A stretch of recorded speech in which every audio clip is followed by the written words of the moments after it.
able to talk some sense into these fools. But if you're here, I suppose his patience must be waning. Who are those people? Those were the thorns in Lubor's side. And the reason this place might be headed the same way as Costner's. It's these accursed skies. The darkness is enough to drive a man to madness. Or an entire city, for that matter. We're still working on the skies. But in the meantime, perhaps we can find a solution to Dalamil's problems. I hope so. For all our sakes.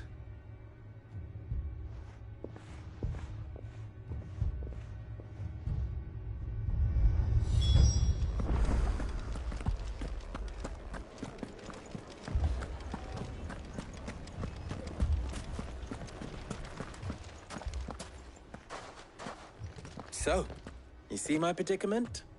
What I saw was a room full of people who were angry and afraid. And with good reason by the sound of it. But if left to smolder, that anger and fear could set the entire town alight. My thoughts exactly. What to do? Both sides wish to protect their homes and livelihoods, if only they could agree on how. But as long as they are divided, we are vulnerable. And if there's one thing bandits like, it's an easy target. What would Sid the Outlaw suggest? Well, if it were my namesake,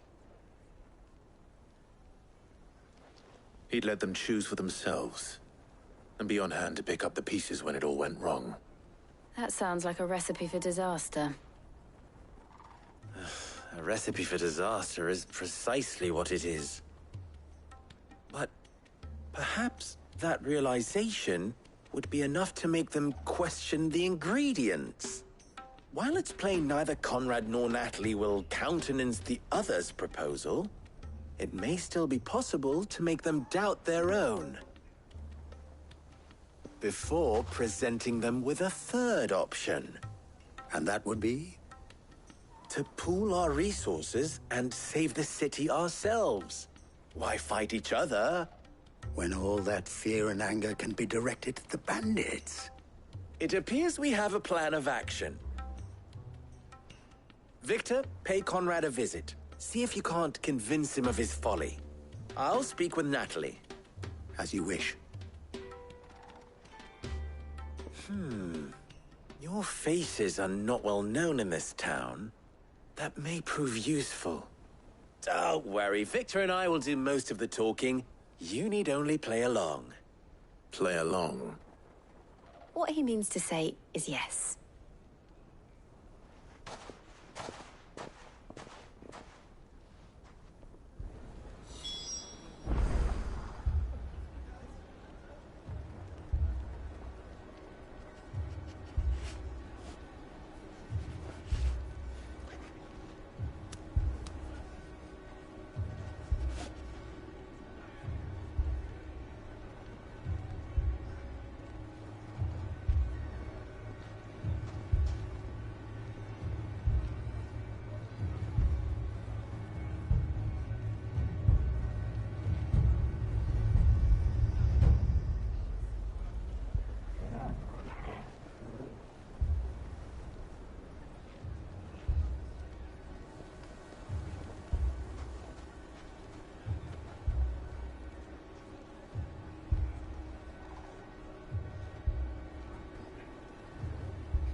Lower than beasts they are. Aye. The scum of the twins.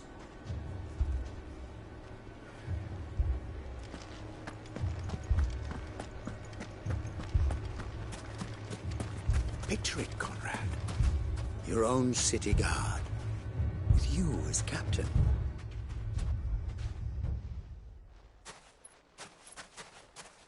Ah, here she is. The Lady of the Spear herself. Conrad, may I introduce you to Jane, commander of the Red Wings, the oldest mercenary guild in the Free Cities. A pleasure, my lady. The pleasure is all mine. As I told you, I summoned the commander here from Canver to inquire about a contract. Victor says you told him no. That there aren't any men left to hire. Is that true? True as the crystals cracked. Nobles came and claimed every last one worth his salt. And not just from us Red Wings. You know of the 7 high houses. There must be 2 swords assigned each one. Granted, we have a few boys left. If it's boys you're looking for. Well, Conrad, are you saying that Dalamul's finest cannot defend this town better than a gaggle of unblooded striplings? That a band of beardless youths could better avenge the deaths of your brave men than you yourselves? Absolutely not. We'll show those bastards who they're dealing with.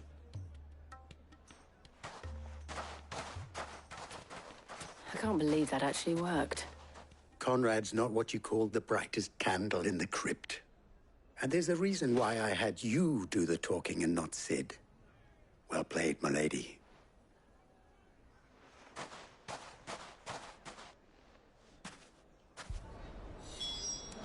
Then let us band together and show these brutes that Dalamil is not to be trifled with.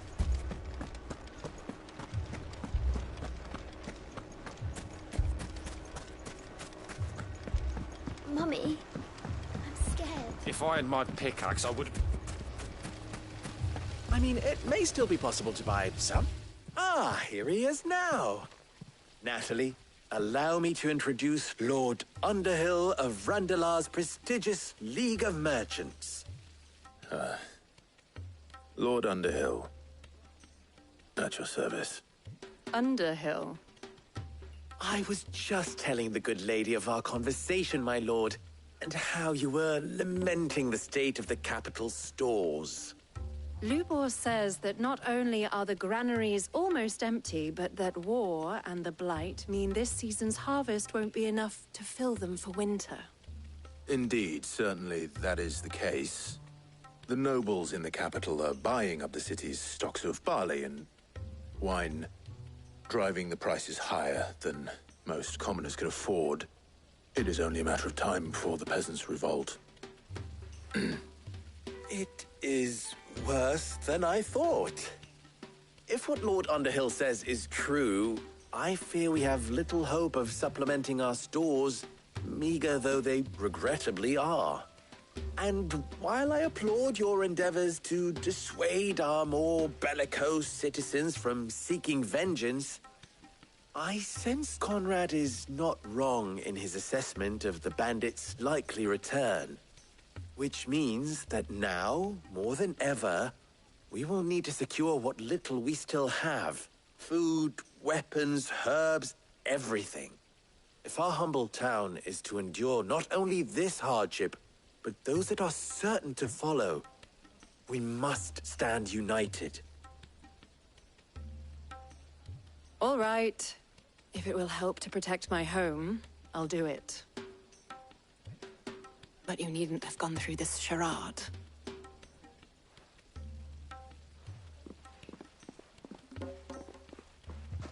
Thank you, Clive. Your performance was nothing if not workmanlike. She saw right through it. I didn't say it was good, merely that it produced the desired effect. Now, my scouts should be returning shortly. Meet me back at the Briar's Kiss, and we shall see what we face.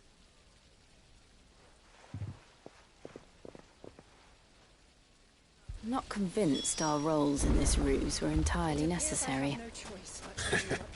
I don't know. Conrad seemed quite taken with you. I would not see any unnecessary blood spilt. When did you get so We need a big? plan.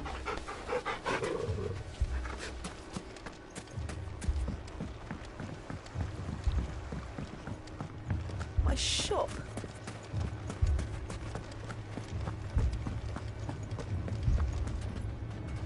Good news, Sid. Both Conrad and Natalie have somewhat gracefully accepted their new roles. With time, they may even learn to. Time no longer appears to be the luxury it was before lunch. I take it your scouts found the bandits. Technically, it would be the bandits who found my scouts. It appears they march for Dalamil as we speak. All of them. You're not serious. They don't just want food, they want the whole damn town.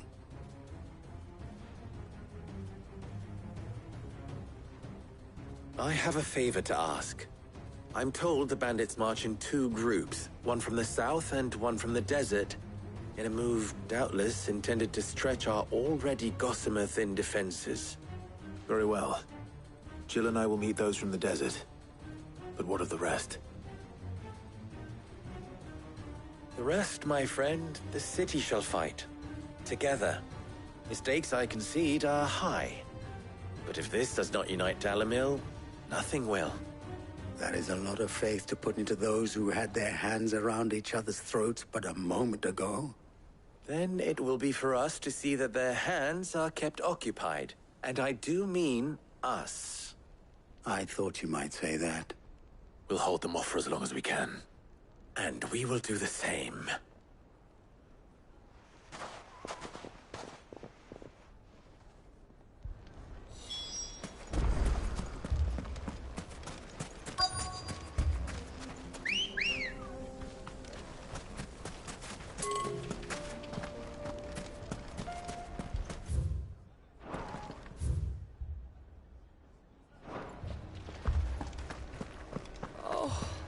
I'm ruined.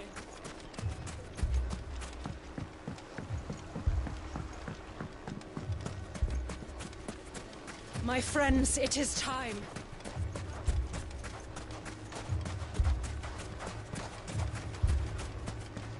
Anything I can interest you in?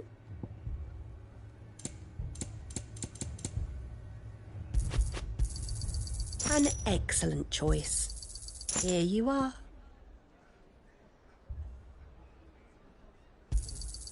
My thanks. Go with Gilbert.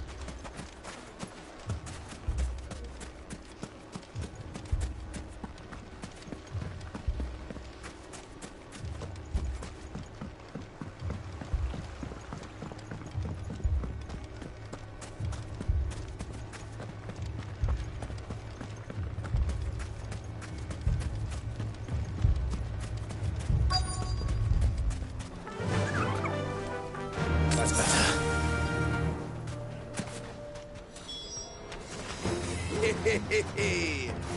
The women folk have come to welcome us. I'll take that one. He's all yours. Fire and flame!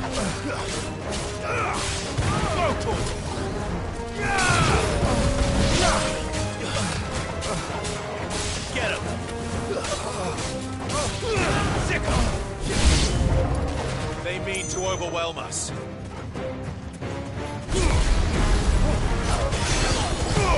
All yours, Torvald!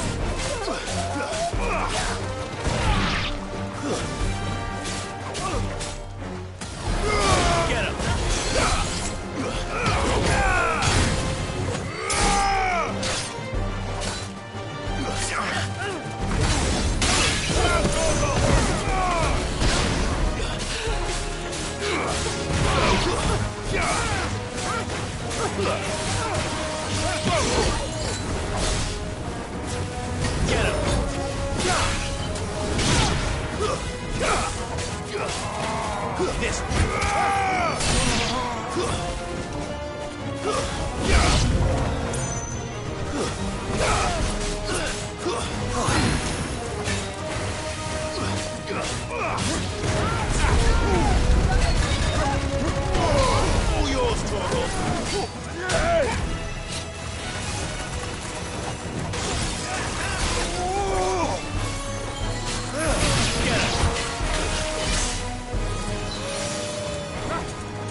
Over here!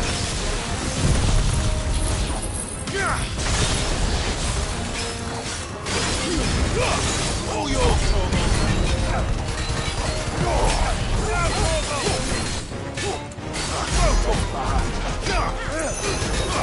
Fine hand.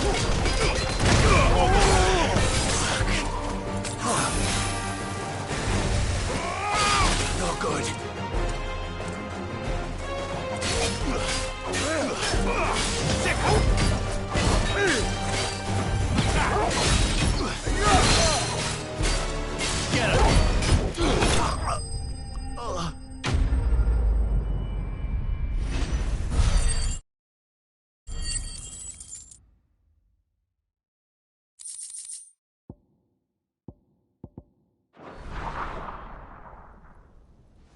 The townspeople.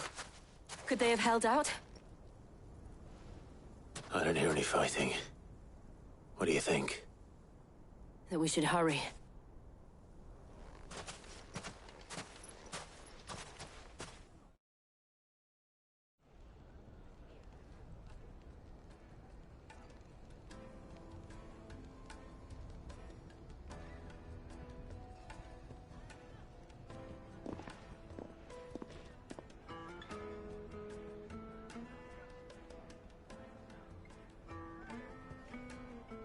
Natalie, I owe you an apology.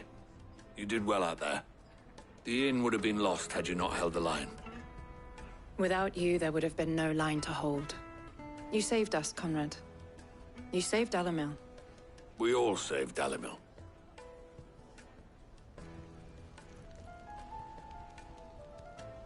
Conrad seems to have had a change of heart. I'd say they both have. I take it from your presence that our visitors from the desert won't be joining us either. Pity. The plan worked, Sid. Granted, it only took an army of bloodthirsty bandits at our gate. Calm now, Victor. Why quibble over the details? We are united, and that is all that matters. As for you, Sid, you fight considerably better than you act. I'll take that as a compliment.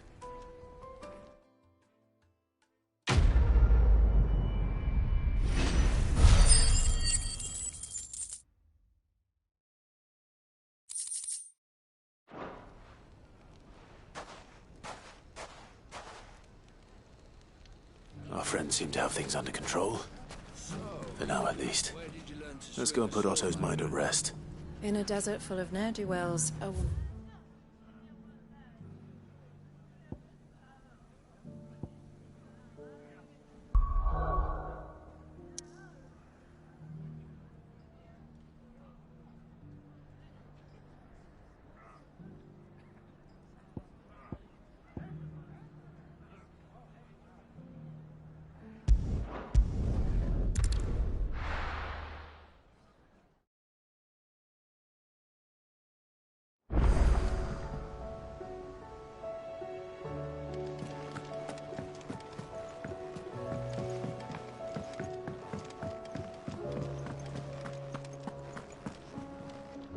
I noticed you and Torgal had gone off somewhere. Take him for a walk, did you? You could say that.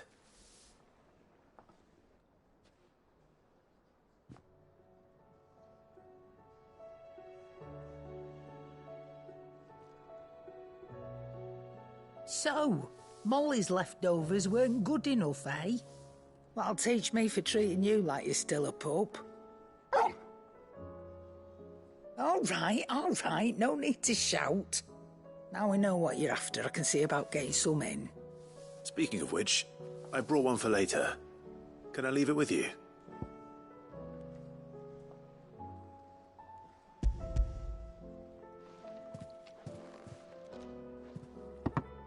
You can, aye. I'm nice like that. In return, you can thank Tomes for me. The bloody know-it-all. I was just on my way to see him.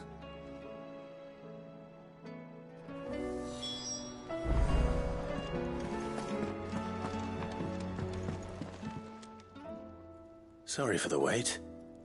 But hopefully you'll agree it was worth it. You learned something about that sword, then? I did better than that.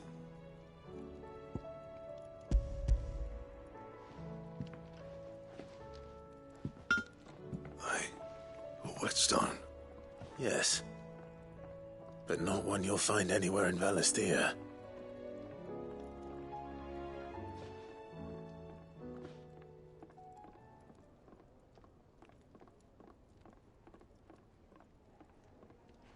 No wonder I couldn't get the same finish on the grinding wheel. One hit and all done, eh? Might not be so bad if all you ever fought were duels. But good luck on the battlefield. Your second opponent would be your last, no matter how good you were. Even so, is there some way it could be used to give the curse breakers an edge? I think so, yeah. With this whetstone and the right kind of steel, I could probably even make a twin of the blade that rattled me. But there'd be no replacing this little rock once I worn it down to a sliver. I reckon we get a dozen swords from it, if that. Swords that the curse breakers wouldn't know how to wield properly, and that would see them through a single fire piece. Nah, no point trying to copy that thing. Be about as much use as a wax anvil. But finishing our blades with a whetstone this fine, now that's something to consider. And what's finer than fallen masonry, eh? Or more hard-wearing, for that matter. Just imagine it. Good Valisthean steel with an edge as sharp as any found in the Outer Isles. I won't make a copy, nah. I'll make something much better. I'm sure the curse breakers will be delighted. Just don't push yourself too hard. Don't you worry about me, sunshine. I've been working day and night since I was half your age, and I'll still be here when you're long gone. Hey, thanks, Clive. I mean it. I owe you one, August too. It's good to know someone's looking out for me. He'll be happy to hear you said that. And I'll see that my debt to you's paid. First new blade I make's got your name on it. You come and find me when you've got the materials. All right. I will.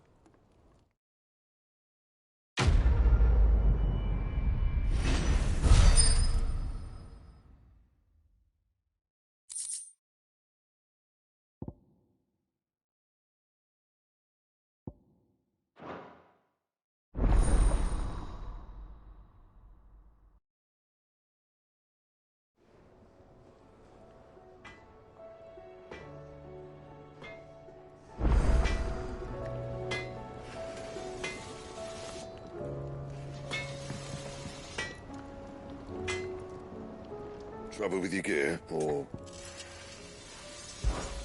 What do you want?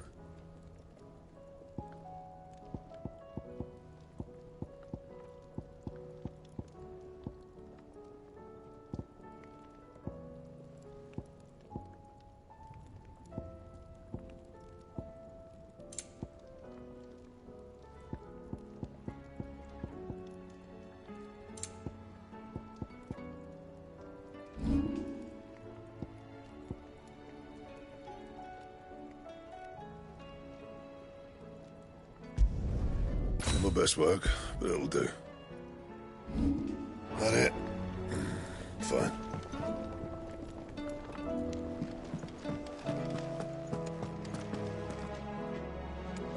Did you see the pair that got hauled into...